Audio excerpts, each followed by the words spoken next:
Hayallerimi süsleyen, tenine dokunduğum halin, umutlarımı besleyen. Yaprak yaprak açardım, bense korkup kaçardım. Kokusunu unutamadım, kalbimdeki fesleğen.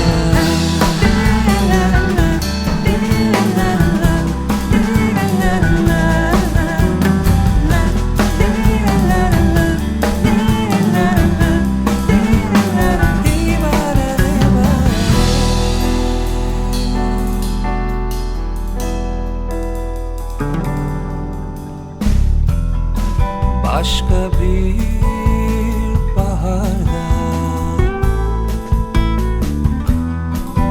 açar çiçeklerim, gökteki güneşim. Uzak diyarlarda geliyor sesin, deniz kokan meleğim.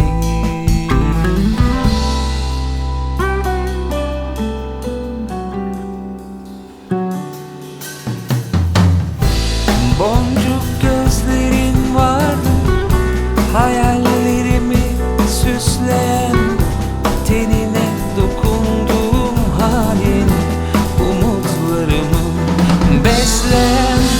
Yaprak yaprak açardım, bense korkup kaçardım. Kokusunu unutamadım, kalbimdeki fesleğen.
Derbeder olmuş yüreğim,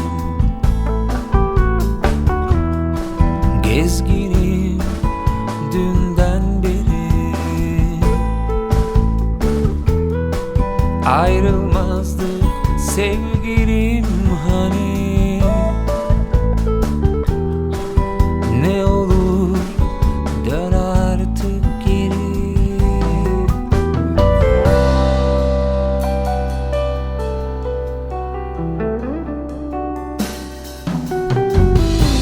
Boncuk gözlerin vardır, hayallerimi süsleyen, tenine dokunduğum halin, umutlarımı besleyen. Yaprak yaprak açardım,